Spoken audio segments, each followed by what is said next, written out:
하나님 말씀 사도행전 3장 11절. 나은 사람이 베드로와 요한을 붙잡으니 모든 백성이 크게 놀라며 달려나아가 솔로몬의 행각이라 불리우는 행각에 모이거늘 베드로가 이것을 보고 백성에게 말하되 이스라엘 사람들아, 이 일을 왜 놀랍게 여기느냐? 우리 개인의 권능과 경건으로 이 사람을 걷게 한 것처럼 왜 우리를 주목하느냐? 아브라함과 이삭과 야곱의 하나님, 곧 우리 조상의 하나님이 그의 종 예수를 영화롭게 하셨느니라. 너희가 그를 넘겨주고 빌라도가 놓아주기로 결의한 것을 너희가 그 앞에서 거부하였으니, 너희가 거룩하고 의로운 일을 거부하고 도리어 살인한 사람을 놓아주기를 구하여 생명의 주를 죽였도다. 그러나 하나님이 죽은 자 가운데서 그를 살리셨으니 우리가 이 일의 증인이라.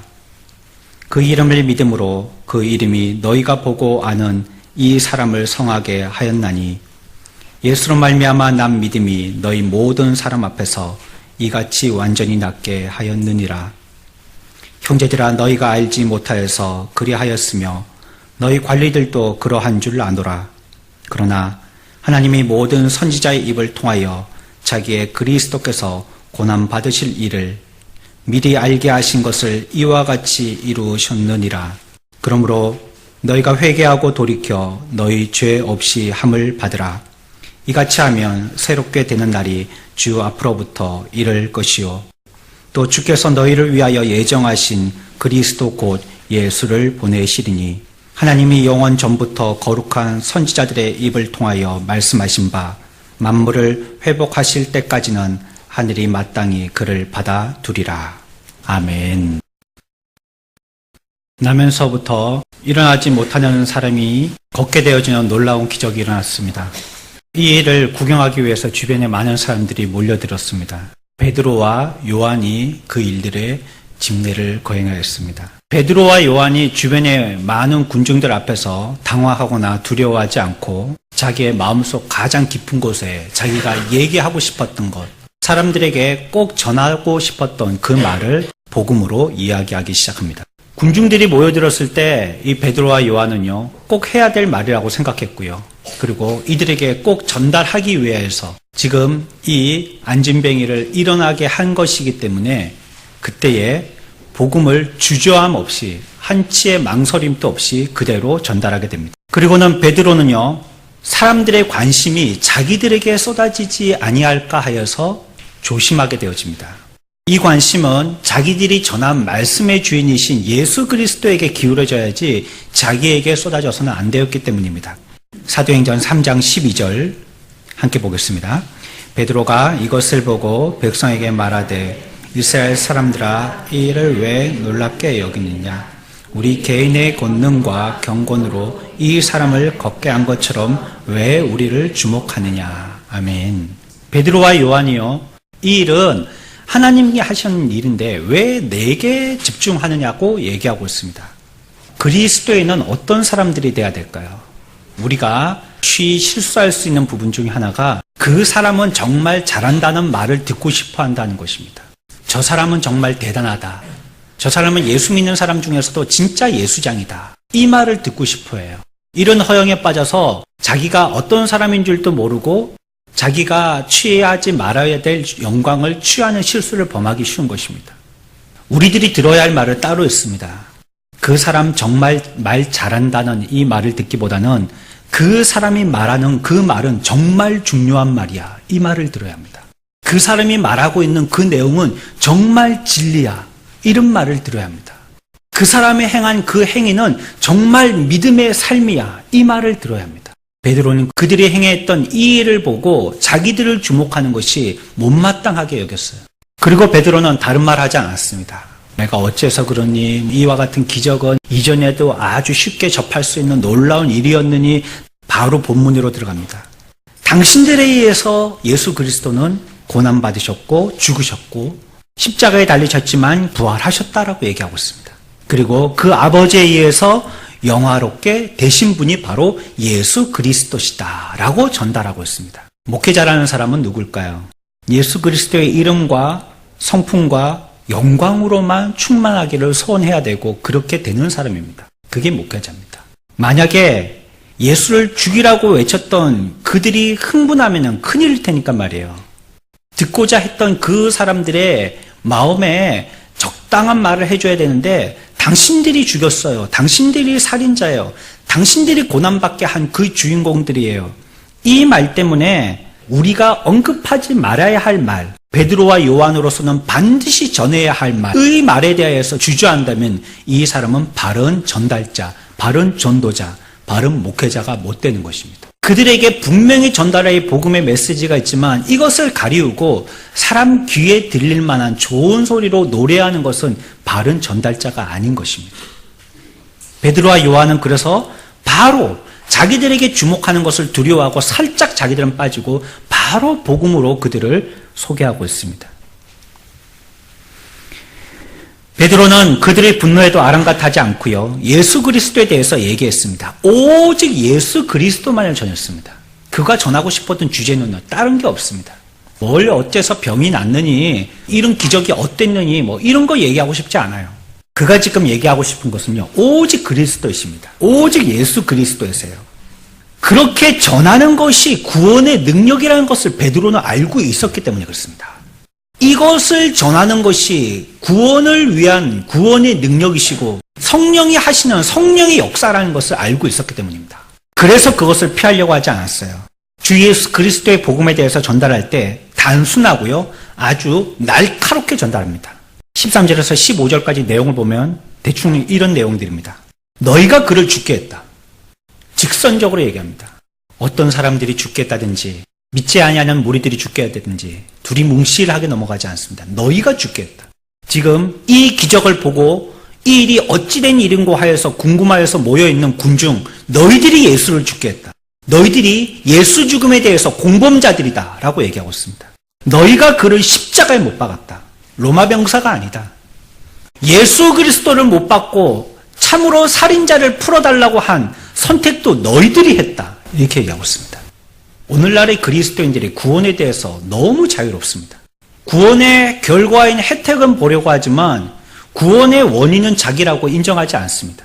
예수는 2000년 전에 다른 나라의 서양 어떤 사람들이 예수라는 역사적인 인물을 갖다가 십자가에 어떤 형태로서 죽인 그런 역사일 뿐이고 그로 말미암아 구원의 은혜는 우리가 잊게 됐다라고 전반전의 내용은 책임을 회피하고 싶고 후반전의 내용만을 아멘으로 받고 싶어하는 겁니다. 베드로와 요한은요 아주 직설적으로 얘기합니다. 너희다. 그게 죽게 한 것이 너희다.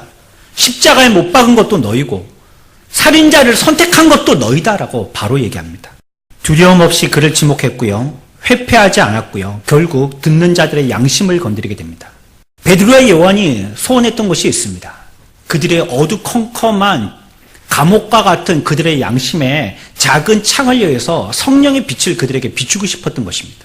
이 일을 하는 것은 사람의 인력으로 할 수 없었기 때문입니다. 앞에서 말씀드린 것처럼 바르게 전달하는 이 복음이 구원의 능력이라고 베드로는 믿었어요.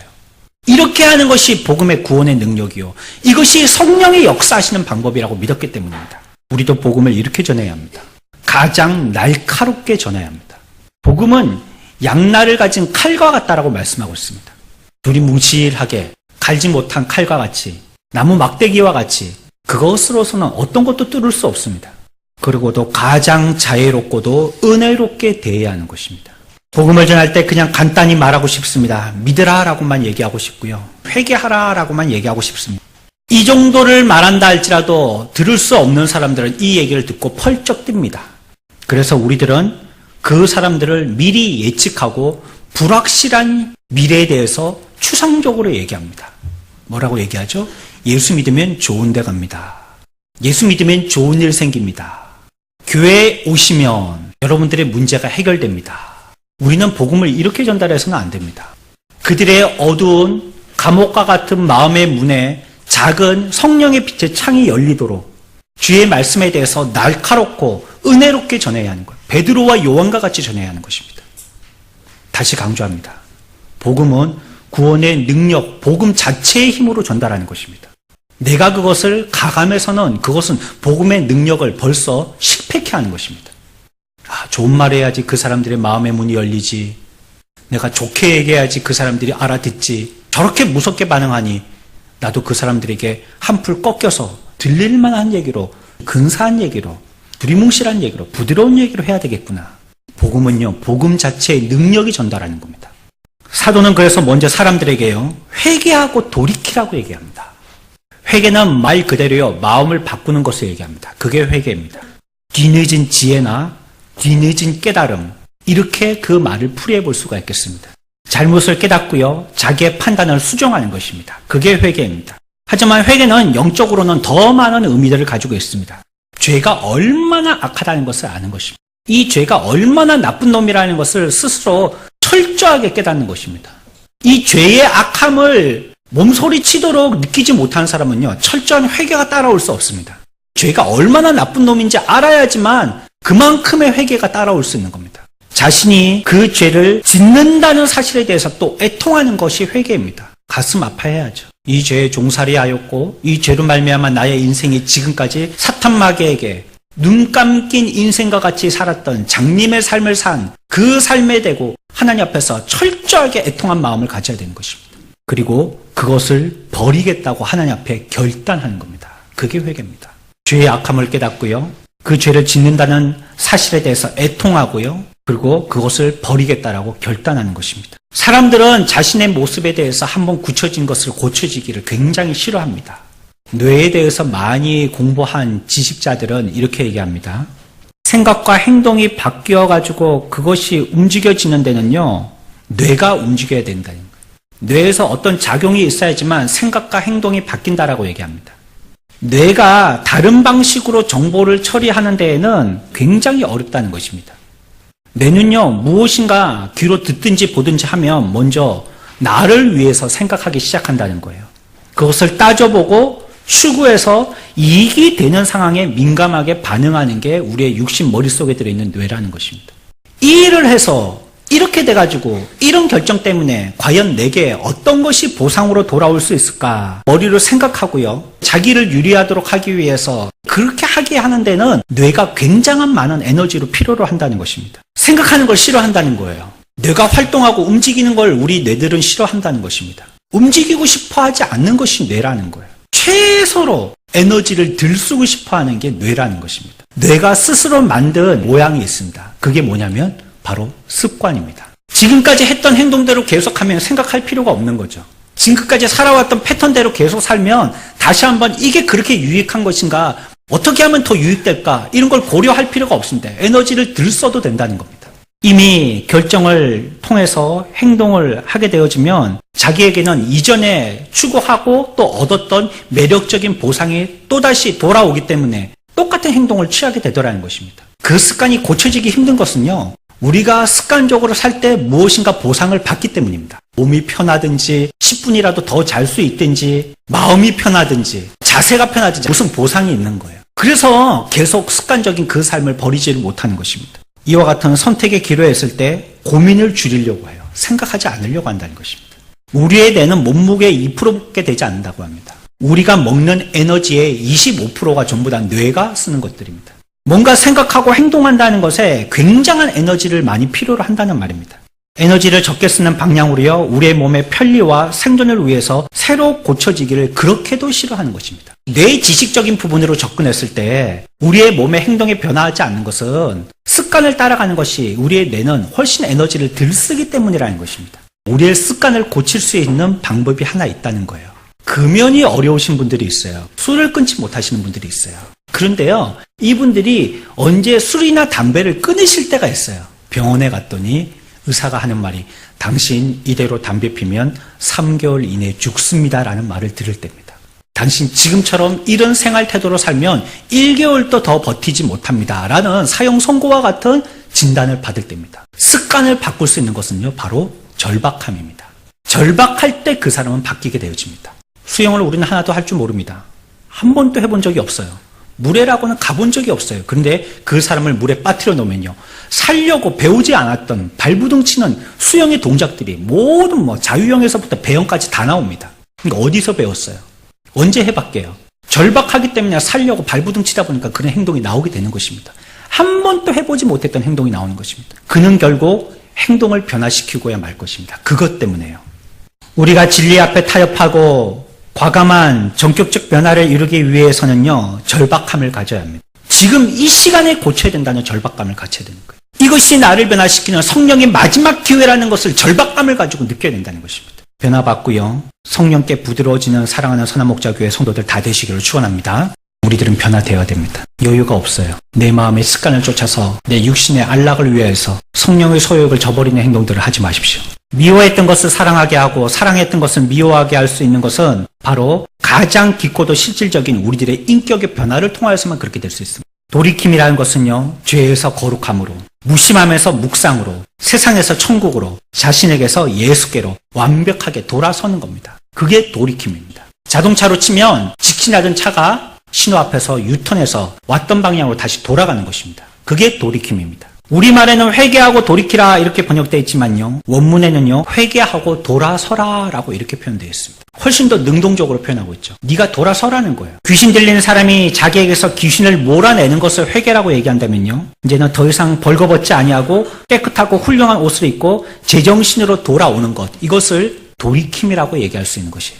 탕자가 돼지나 먹는 쥐염 열매로 배를 채우려고 했다가 갑자기 스스로 돌이켜 생각하고 그 모습을 깨닫는 것입니다. 그것이 회개라고 얘기한다면 그곳을 떠나서 아버지의 집으로 가는 것, 그것이 돌이킴입니다. 회개라는 것은요, 돌이킴의 일부분인 것이에요. 우리가 거듭나서 소생하여서 새로운 성품이 심겨지게 되어지면 가장 먼저 나타나는 증표가요, 그리스도에 대한 믿음이 생기게 되고요, 죄의 회개가 생기게 되어지고요, 악한 것에서 선한 것으로서 돌이키는 행동이 나타나게 되는 것입니다. 우리가 참으로 예수 믿는 사람이라면 우리의 삶 가운데 끊임없이 갈등이 있어야 된다는 뜻입니다. 우리의 죄악이 끝없이 발견되어져서 회개하고 끝없이 돌이키는 행동들이 있어야 되는 것입니다. 내가 이렇게나 예수를 오래 믿었는데 아직까지 이런 것 가지고 갈등하는가 싶어서 자기가 실망스러워하기까지 합니다. 그것은 자기가 지금 똑바로 예수 믿고 있다는 증거입니다. 끊임없이 자기의 죄악됨이 발견되어져서 끊임없이 회개되어지고 끊임없이 돌이킬 수밖에 없다는 것은 그 사람이 지금 진리의 길을 따라가고 있다는 것입니다. 베드로가 설교한 것을 다르게 바꾸어서 표현하면 이런 것입니다. 너희 마음을 바꾸라. 너희가 행한 것으로 인하여서 애통하며 너희의 옛길을 버리라. 돌이키라. 그리고 새 사람이 되라. 이렇게 얘기하고 있는 것입니다. 성령의 사역이 아니하면 순전한 회개가 결코 있을 수 없습니다. 성령께서 하시지 아니하시면 우리에게 참 회개란 있을 수 없다는 것입니다. 진정한 회개는 그래서 성령의 역사를 통해서만 할 수 있는 것입니다. 베드로와 요한은요, 회개하고 돌이키라는 복음의 중심적인 메시지를 가감하지 않고 그 사람의 눈초리를 두려워하거나 부끄러워하지 아니하고 두리뭉실하게 해서 그 사람들에게 점수 따려고 하지 않고 직설적으로 전하는 것입니다. 성령을 통해서만 할 수 있는 것입니다. 그것이 구원의 능력인 거예요. 우리는 내 말로 그 사람들을 설득시키는 것이 아닙니다. 복음의 능력을 그들에게 전달하는 것입니다. 그게 전도자죠.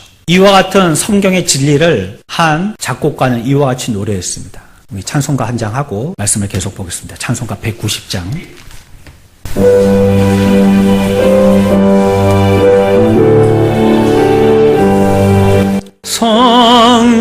성령이여 강림하사 나를 감하시고 애통하며 회개함 충만한 성령이여 강림하사 성령이여 크신 권능 주소서 크신 권능 주소서 원하옵고 원하오니 충만한 힘이 없고 연약하나 힘이 없고 연약하나 엎드려서 비오니 성령 강림하옵소서 충만 정케하고 위로하사 정케하고 위로하사 복을 받게 하소서 충만하게 하시온 무한 감사. 예수여 비오니 예수여 비오니 나의 기도 들으사 애통하며 회개한 마 충만하게 하소서. 아멘. 완고한 죄인들을 향한 주님의 촉구가 어떻게 그들을 회개로 인도하는지 우리들은 이해할 수 없습니다. 세상의 진리라는 것이 다 이해하고 믿는 것이 아닙니다. 물고기를 잡아보셨죠? 그 물고기를 먹을 때는 반드시 우리가 소금을 쳐서 간을 해서 먹을 수밖에 없습니다. 바닷물에 있는 물고기가 어떻게 그렇게 짠물에 배이지 않고 그렇게 싱거울 수 있는지, 그것을 겨우 소금으로 쳐야지만 먹을 수 있는지, 이것은 이해되지 않는 일입니다. 어떻게 해서 마른 뼈에 말씀으로 말미암아 새살이 돋아나서 새로운 사람이 되어지는지, 이것은 사람의 능력으로 이해할 수 있는 것이 아닌 것입니다. 우리는 진리를 이해하려고 하지 말고 믿으려고 해야 합니다. 진리를 그대로 전달할 때 진리가 진리의 역할을 하는 것입니다. 우리는 사람에게 회개하고 믿으라라고 얘기해야 합니다. 우리가 그렇게 얘기하는 것은 그럴 능력이 우리들에게 있기 때문이 아닙니다. 그 말을 듣는 사람들은 이미 죄악으로 말미암아 죽은 자라라고 성경은 선언하고 있습니다. 하지만 그들을 회개하고 하나님께로 인도할 수 있는 힘이 우리의 말이나 우리의 열심에 있지 않기 때문입니다. 다만 우리가 설교하고 그 복음을 전달할 때에 성령이 그 말과 함께 하실 줄 믿기 때문에 그렇게 전하라고 얘기하는 것입니다. 우리가 많이 쓰는 표현이죠. 수류탄 자체는 폭발력이 있습니다. 그것은요, 어떤 병장이 쥐었던 장교가 쥐었던 이제 훈련소를 막 졸업한 훈련병이 쥐었던 그 수류탄은요, 안전핀을 벗고 던지면 언제든지 터집니다. 어린아이가 쥐었다가 던지더라도 폭발합니다. 그것은 폭탄을 던지는 사람의 능력이 있는 것이 아니라 폭탄 자체의 능력이 있기 때문입니다. 마른 뼈에서 살아나라고 명령하면요, 성령께서 살리신다는 것을 우리는 믿고 있습니다. 나면서부터 못 걷는 이에게 두 발로 서라라고 하면 하나님의 능력으로 말미암아 그 발목에 힘을 주신다는 것을 우리들은 믿고 있습니다. 무기력한 사람에게 손을 뻗으라고 얘기하면 하나님의 능력이 그의 손을 뻗게 하시고 그를 회복시키신다는 것을 우리는 믿고 깨닫고 있습니다. 능력은요,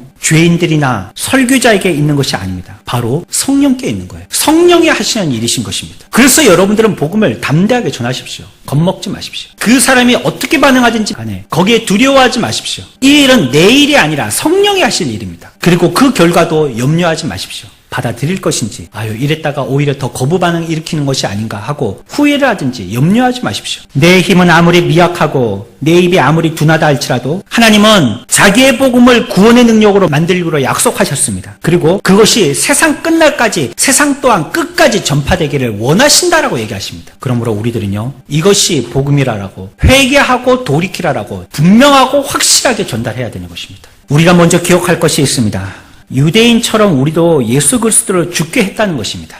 우리가 예수 그리스도를 죽게 한 장본인이라는 것을 우리들은 깨달아야 됩니다. 지금 이 설교를 듣고 있는 여러분들이나 저는 예수를 십자가에 못 박은 공범들입니다. 다 죄인들입니다. 우리가 예수를 십자가에 못 박았어요. 아니, 내가 십자가에 못 박았습니다. 내가 예수를 십자가에 못 박고 저 강도를 내려달라고 맞바꾸자라고 우리가 고백한 사람들입니다. 내가 그 사람들입니다. 오늘날에도 영적으로 의미는 동일하게 적용이 됩니다. 그들 스스로의 손으로 예수를 십자가에 못 박아서 예수를 죽게 한 것처럼 오늘도 우리의 모든 죄는요, 본질적으로 하나님을 십자가에 못 박아 죽게 합니다. 내가 죄 지을 때 내 속에 계신 예수 그리스도는 십자가에 못 박혀서 또 죽습니다. 내가 이 손으로 죄를 지을 때 하나님의 능력은 십자가에 달려서 죽어버리고 마는 것입니다. 내가 오늘날 또 악한 생각을 하고 죄와 타협하고 어두운 가운데 하지 말아야 할 불건전한 생각과 짝할 때에 나와 함께 하셨던 하나님은 십자가에 못 박혀서 죽으시는 것입니다. 우리가 하나님께서 기뻐하시지 않는 일들을 할 때에 하나님을 왕자에서 끌어내리는 것이고요, 그의 권위를 거부하는 것입니다. 그것이 죄입니다. 죄는 끝없이 이렇게 만듭니다. 내가 하는 것 아닌 것 같이 만듭니다. 속이는 거죠. 내가 언제 하나님을 죽였냐고, 욕했냐고, 하나님을 부인하고 거부했냐고 나를 속여서 깨닫지 못하도록 만듭니다. 죄의 경량이라는 것은요, 우리들을 끝없이 죄짓도록 만들어서 하나님을 부인하도록 만들고 나의 구주인 하나님을 십자가에 못 박도록 만드는 것입니다. 죄는 결국 하나님을 죽게 만듭니다. 어두움이 점령하면 빛이 사라지고 마는 것입니다. 죄는 죄인들이 우리 주 예수 그리스도를 나무에 못 박은 것 같은 동일한 일을 지금 또 영적으로 행하게 합니다. 내가 그를 십자가에 못 박지 않았다 할지라도 가시관을 만들어서 내가 직접 그 머리에 씌우지 않았다 할지라도, 그곳에 서서 내가 그분을 침뱉으며 손가락질하고 조롱하지 않았다 할지라도, 우리의 모든 죄가요, 그리스도를 십자가에 못 박게 하고요, 나의 모든 죄가 그를 조롱하고 죽게 만드는 것입니다. 또 한 가지 기억할 것이 있습니다. 내가 죽게 한 이분은요, 존귀한 거룩하신 분이라는 거예요. 내가 죽인 예수 그리스도는요, 하나님 아버지가 높일 정도로 존귀한 분이세요. 예수 그리스도는 오직 인간에 대한 사랑 때문에 이 세상에 오신 것입니다. 사람들은 그 존귀한 예수 그리스도를요, 하나님도 존귀하게 여기셨던 그분을 우리의 손으로 직접 죽여버렸습니다. 우리가 그분을 마음 아프게 해도 될 만큼 그분이 우리에게 마음 아프게 하셨나요? 우리가 그분을 경멸해도 될 만큼 그분이 나에게 마음의 상처를 주셨나요? 베드로는요, 우리가 존귀한 그리스도를 부인하고요, 도리어 살인자를 선택했다라고 외치고 있습니다. 우리가 그런 부류입니다. 죄와 단짝대기를 좋아하는 그런 부류예요. 예수 그리스도를 못 박아 죽이고 하나님을 죽이기를 기뻐하는 부류라는 거예요. 그리스도를 멸시한 우리가 택한 자가 누구입니까? 내가 그리스도를 대신 택한 자는요, 흉포자였습니다. 그리스도를 대신해서 내가 선택한 사람은 살인자였어요.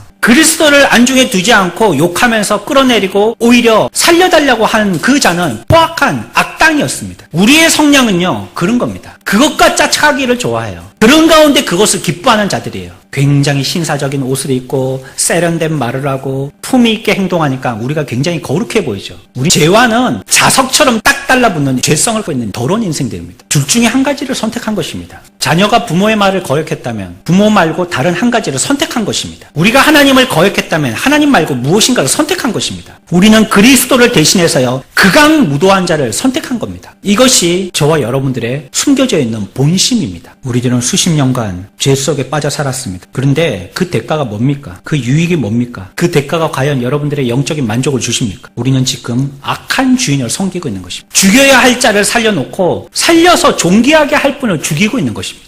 우리가 선택한 그 주인은요, 처음부터 우리의 생명을 빼앗아 가려고 작정했던 사탄 마귀입니다. 우리는 그리스도 구주를 버렸고요, 그 살인자 사탄 마귀를 선택한 것입니다. 이 사람을 없이 하고 바라바를 우리에게 놓아주셔서 라고 우리들은 얘기했습니다. 우리들은 이 살인적인 세상하고 짝하고 싶은 겁니다. 그 끔찍한 죄를 붙들고 싶은 미련이 남아있는 것입니다. 오히려 우리를 잡으려고 존귀한 손을 내미신 그 손을 뿌리쳐버리려는 것입니다. 그러나 우리가 예수께로 오면, 내가 주님께로 다시 회개하고 돌이켜서 돌아오게 되어진다면 우리의 모든 죄가 깨끗이 씻겨진다라고 성경은 얘기하고 있습니다. 저와 여러분들은 살인자지만 살인자도 보통 살인자가 아니라 의인을 죽게 하고 악인을 살게 했던 이러한 악독한 살인자지만 우리가 주님 앞에 돌아오게 되어진다면 주님은 우리들을 용서해 주시겠다라고 해요. 누가요? 살인 당하신 분이에요. 그분이 직접 우리를 용서해 주시겠다는 거예요. 과거는 기억되지 않고 현재가 안전하게 지켜질 거라고 얘기하고 미래가 은혜로 가득 찰 것이라고 약속합니다. 우리가 읽었던 말씀 함께 16절 읽겠습니다. 그 이름을 믿음으로 그 이름이 너희가 보고 아는 이 사람을 성하게 하였나니 예수로 말미암아 난 믿음이 너희 모든 사람 앞에서 이같이 완전히 나게 하였느니라. 아멘. 우리들은 어떤 자였다고요? 반병신들이었다는 겁니다. 죄로 말미암아 인간구실을 하지도 못하는, 죄 때문에 죄종살이하고 무엇이 밥이고 무엇이 똥인지도 제대로 구분 못하는 그런 인생들이었다는 겁니다. 하지만 예수 그리스도로 말미암아 우리들은 어떻게 된다고요? 성하게 된다고요. 이제 회복되게 되어지고 거룩하게 되어지고 참 사람 노릇 할 수 있는 사람으로 만들어주신다는 겁니다.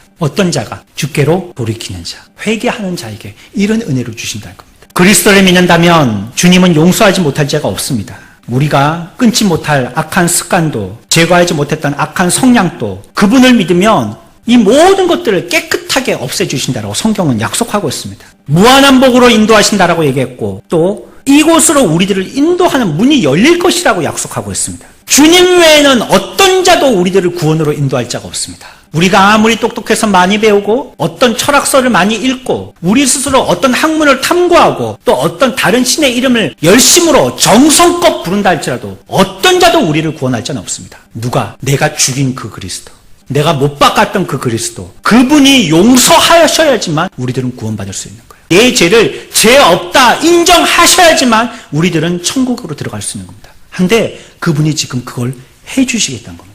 우리에게 그 용서를 해주시겠다는 겁니다. 이전의 죄로 이제는 돌아가지 마십시오. 또 우리를 예수 그리스도를 존귀하게 하셨던 하나님을 죽이지 마십시오. 죄와 짝하고 죄의 성향에 길들이지 마십시오. 내 마음의 어두움을 짝하여서 습관을 쫓아서 악한 것을 따라가지 마십시오. 우리들을 오히려 더 깊은 죄로 빠지게 하고 10배나 더 악한 자로 만들 뿐입니다. 왜 우리 속에 안식이 없습니까? 우리는 빛 안에 행한다라고 하면서 여전히 우리들은 빛 안에서 행동하기를 꺼려하고 있기 때문입니다. 여전히 결단하고 회개하지 않고 돌이키지 않기 때문입니다. 우리의 문제는 여기에서부터 벌써 문제가 발생된 것입니다. 예수를 얼마나 세련되고 잘 믿느냐, 우리의 구원을 얼마나 멋지게 잘 건축하느냐, 이건 둘째 문제입니다. 주님 앞에 와서 회개하지 않고 돌이키지 않고 있는 겁니다. 내가 그 죄인임을 인정하지 않고 있는 겁니다. 주님이 우리의 죄를 얻게 하실 수 있는 유일한 구세주라는 걸 믿지 않고 있는 겁니다. 여기에 어떤 건축물이 세워진다는 말입니까? 터가 딱딱하지 않은데. 이 기초가 무는데 이 위에다 무엇을 짓는단 말입니까? 사상 누각입니다. 10중 8구 다 무너집니다. 서로를 속이고 있는 거예요. 우리끼리. 그럴싸하게 성경책 끼고 다니니까 대단히 예수 척 믿는 척이나 하고 있는 겁니다. 회개하지 않고 돌이키지 않는다면 그 사람은 천국 못 갑니다. 이 중에 앉아있다 할지라도 말씀을 듣고 그 말씀 앞에 거꾸로 해서 회개를 즉시 하지 않는 사람은 또 어두운 가운데 그 죄를 다시 친구로 삼아서 더 깊은 구렁에 빠지게 될 것입니다. 마지막 때에 이 세상에 멸망받을 때 함께 지옥의 영원한 불목 가운데 빠져서 고통당할 것입니다. 이전에 죄 없이의 함이라는 것은요, 동방의 상인들이 했던 어떤 행동을 보고 얘기했던 것입니다. 요즘처럼 종이가 없던 시대예요. 밀랍이라는 서판이 있죠. 밀랍 아십니까? 벌들이 집을 지을 때 만든 그 재료죠. 이런 것들을 만들어서 여기다가 눌러서 예민한 펜으로 글씨를 새겼었습니다. 그러면 우리가 흙에다가 글씨 쓰듯이 기록이 남아있게 되니까. 그런데 이제 채무자가 자기의 돈을 갖다가 갚게 되어지면요, 채권자에게 철필 끝을 무디게 합니다. 날카로운 앞쪽이 아니고 무딘 뒤쪽을 이용해서 그것을 갖다가 이렇게 문지르는 거예요. 어떤 뜻인지 아시겠어요? 밀가루로 반죽을 축축하게 해놔가지고 그 위에다 글을 쓰잖아요. 우리 송편 만들 때. 그럼 그 위에 글이 써지죠? 가만히 놔두면 마르지 않겠어요? 나중에 돈을 갚게 되어지면 묵뚝한 주걱 같은 걸로요, 그것을 다시 문지른다는 거예요. 그러면 그 글들이 다 어떻게 되죠? 뭉개져서 지워져 버리죠. 이게 회개하고 죄 없이 함이라는 원래 의미의 뜻입니다. 이제 다 지워졌기 때문에 없어져 버렸어요. 무슨 말을 썼는지 모르게 됐다는 거예요. 원래 모양대로 돼버린 것입니다. 회개하고 용서받은 사람은요, 그리스도께서 그 보혈의 공로로 말미암아 우리들을 갖다 용서해 주셨기 때문에 우리의 죄에 대한 기록은 전혀 남지 않게 되는 겁니다. 우리의 죄의 이력은 한 개도 남지 않게 되는 것입니다. 이게 놀라운 복음의 능력입니다. 그래서요, 용서받은 도둑은요, 다시 도둑질하면 안 됩니다. 용서받았기 때문에 그 사람은. 그리고 그 죄를 미워해야 됩니다. 자기를 어둡게 하고 죄와 짝하게 해서 또다시 하나님을 못 받게 했던 이 죄를 좋아하고 쩍하면 안 된다는 말이에요. 이게 습관이 되어서 편해서 그것을 같이 하면 마음이 푸근하고 안심이 되어지고 거룩한 삶을 살려고 죄를 단절시키면 불안한 이런 모습으로 살아서는 안 된다. 죄를 지닌 채로 천국에 들어갈 수 없어요. 죄는 우리와 완전히 결별해야 됩니다. 던져서 저 하수구에 빠뜨려서 되찾지 못하도록 던져 넣어버려야 되는 것입니다. 그렇지 않다면 우리가 죄를 갖고서는요, 그리스도의 신부가 될 수 없다는 겁니다. 부정한 자가 어떻게 신부가 될 수 있겠습니까? 이렇게 행동하면 안 되는 줄 알면서 알령한 자존심 때문에 구원보다 그것을 앞세우지 마십시오. 영 죽습니다. 죽어요, 죽어. 부끄러움 생각하느라고 죄를 계속 지니고 있는다면 죽는단 말이에요. 자기 죽는 줄도 모르고. 회개하지 않는 사람에게는요, 아무런 약속도 주어지지 않습니다. 그 사람은 약속의 여지팝입니다. 해당 없는 사람입니다. 죄를 싫어하고 새 사람 되기를 갈망하면서 하나님 앞에 사랑의 약속을 한 사람은요, 그 자신을 그분께 내어드리는 사람에게는요, 하나님의 놀라운 축복의 약속이 있다는 겁니다. 요한복음 6장 37절. 내게 오는 자는 내가 결코 어떻게 하지 아니하리라? 내게 온 자를 주님은 어떻게 하지 않는다고요? 내쫓지 아니하리라 말씀하셨습니다. 온 자는 내쫓지 않는다는 겁니다. 비록 내 죄는 두렵고 이 치사한 죄였고 더러운 죄였고 내가 구주로 모셔야 할 그분을 내가 직접 죽인 죄인이지만 그러나 그 자가 주님께로 왔을 때 내쫓지 않는다는 겁니다. 이사야 1장 18절. 너희의 죄가 주홍 같을지라도 눈과 같이 희어질 것이요 진홍같이 붉을지라도 양털같이 희게 되리라. 아멘. 아무리 우리 죄가 새빨간 죄라 할지라도 주님 앞에 오면 양털처럼 하얗게 표백된다는 말입니다. 그 죄의 색깔은 흔적도 없이 사라진다는 것입니다. 오늘 이 말씀은요, 죄 없이 함을 받으라. 이같이 하면 새롭게 되는 날이 주 앞으로부터 이를 것이요 라고 얘기하고 있습니다. 사람이 죄로 철저하게 깨끗해지고 나면요, 하나님은 그를 새롭게 창조하십니다. 새롭게 만들어지는 거예요. 새롭게 되어지는 날, 내가 회개하고 돌이키는 날, 그때가 바로 부흥의 날입니다. 우리가 부흥을 기대합니다. 우리 교회가 부흥되기를 소원하죠. 우리가 전도할 때 여기다 티코 한 대, 마티지 한 대, 모닝 이런 경품으로 걸면 사람들이 얼마나 많이 모여들 것 같죠. 애를 많이 쓰면 그러면 부흥이 올 것 같죠. 부흥은요, 하나님이 허락하셔야지만 오는 겁니다. 우리가 지극정성 다한다고 오는 게 부흥이 아니에요. 하나님이 허락하실 때 허락의 현상이 나타나는 것입니다. 그로 말미암아 부흥되는 거예요. 그것의 첫 번째 단계가 무엇이냐? 개인적인 회개와 돌이킴입니다. 내가 이것을 하나님 앞에 하지 않는다면요, 우리 교회 부흥은 도래하지 않을 것입니다. 우리 모두가 하나님 앞에 철저하게 내 죄를 자복하고 회개하지 않는다면 우리가 원하는 그러한 날은 돌이켜 오지 않을 것이라는 겁니다. 우리가 회개하고 돌이킬 때 비로소 이 기쁨을 유지하게 될 것이고요, 우리의 죄가 깨끗이 씻음받게 될 것입니다. 여러분들 용기를 가지고 주님 앞에 오십시오. 이 죄를 떨어뜨려 버리면 내가 어떻게 살까 싶지만 그 죄를 보지 말고 이제 던져버리십시오. 비록 내가 그 죄 때문에 그 주님을 나의 구주로 십자가에 못 박았지만 그거 부끄러워하거나 두려워하지 말고 주님께로 오십시오. 용서해 주신답니다. 여러분들이 죽인 그분이 여러분들 용서해 주신답니다. 오십시오. 이 시간에 우리 한번 기도합시다. 하나님 앞에 다 같이 마음을 열고, 내가 그 죄인입니다. 내가 돌이켜야 하고 회개할 죄인입니다. 유대인들 그들에게만 우리는 죄를 돌렸지만 영적으로 우리 모두가 살인자입니다. 참 의인을 죽였던 자이고 죽여야 할 살인자를 의인으로 내짝 삼은 자이고 지금까지 그 악인을 내가 따랐던 그런 더 악도 무도한 자입니다. 하지만 주님께서 우리들을 부르시고 또 부름에 응답하여서 주님께 가게 되어졌을 때 주님이 우리들을 용서해 주신다고 해서 그 말씀 의지하고 왔습니다. 불쌍하게 여겨주시고 나를 구원하여 주십시오.